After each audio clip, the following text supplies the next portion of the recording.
Kama ukifika nisaidie kusoma Waefeso sura ya 3 mstari wa 20. Utakuwa ni mstari wetu wa mwisho ili tuweze kuendelea na maombi yetu jioni ya leo. Nasema, ndio, atukuzwe yeye awezaye kufanya mambo ya ajabu mno kuliko yote tuyaombayo au tuyawazayo, kwa kadri ya nguvu itendayo kazi ndani yetu.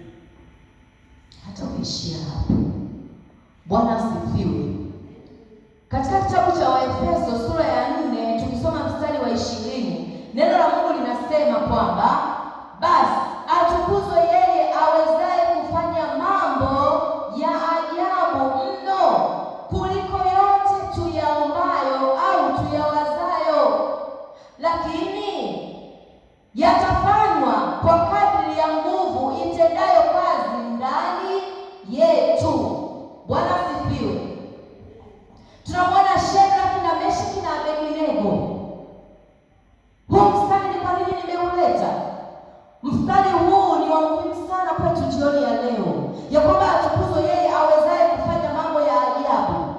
Yuko Mungu anayeweza kufanya mambo ya ajabu.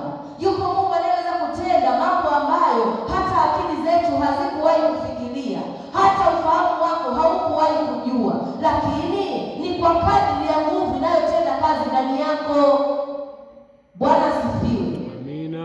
Kuna nguvu ambayo inatakiwa itende kazi ndani yako, na hiyo nguvu utakapoiruhusu itende kazi ndani yako kwa namna isiyo ya kawaida, ndipo utashangaa, ndipo utaona Mungu anakufanyia mambo makubwa ambayo hata akili yako haijawahi kuwaza. Bwana Yesu asifiwe.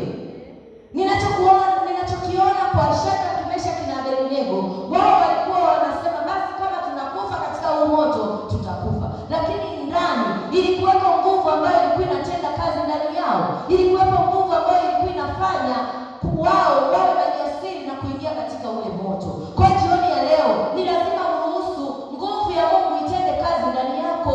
Kwa nini mtu anapita katika changamoto, baada ya kupata ujasiri wa kusimama katika ile changamoto, baada ya kupata ujasiri wa kustahimili ile shida, unaanza kulia, unaanza kulalamika, unaanza kunung'unika, unaanza kumlalamikia Mungu. Lakini kama iko nguvu inayotenda kazi ndani yako, nataka nikwambie ni wakati wa kuanza kumwambia Mungu ya kwamba Bwana, wewe ndiye Mungu wetu uliyesema utatupigania, tutanyamaza kimya. Kama uliwapigania wana wa Israeli walipokuwa wanavuka bahari ya Shamu, maana wakati wanataka kuvuka na wao hawakuwa na njia, nyuma jeshi la Farao lilikuwa linakuja, mbele yao kuna bahari ya Shamu, lakini kulia kwao kulikuwa na nini?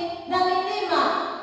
Pembeni kulikuwa na milima, lakini Mungu akasema simameni mkauone mkono wa Bwana. Ndicho kitu anafanya hata katikati ya Shadraka, Meshaki na Abednego. Lakini nataka nikwambie ni kwa kadri ya nguvu iliyokuwa inatenda kazi ndani yao.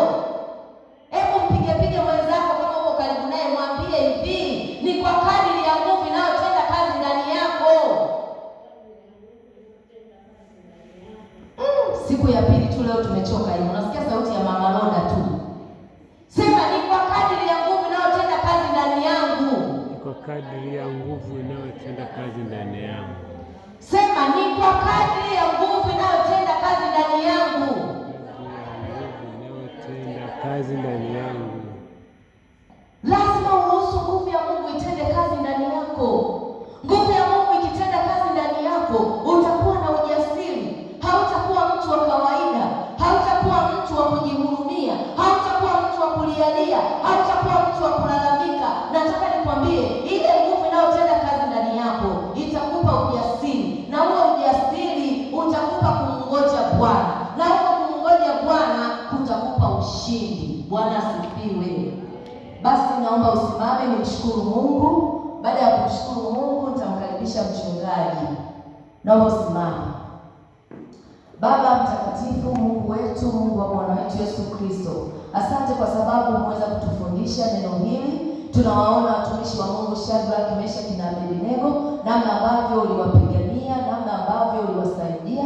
Nasi Bwana, jioni ya leo tunajiachilia mikononi mwako. Ni siku yetu ya pili, siku ya maombi, siku ambayo tunakuhitaji Bwana uweze kusema nasi, siku ambayo tunakuhitaji Bwana uweze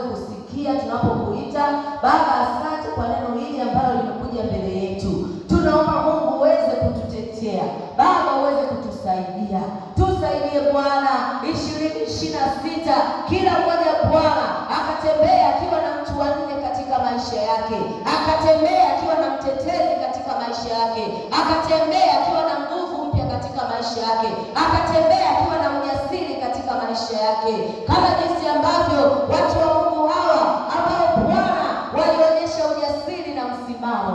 Bwana Yesu, asante, maana unaenda kutusaidia na unaenda kutupigania.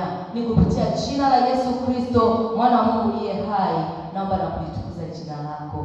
Amen.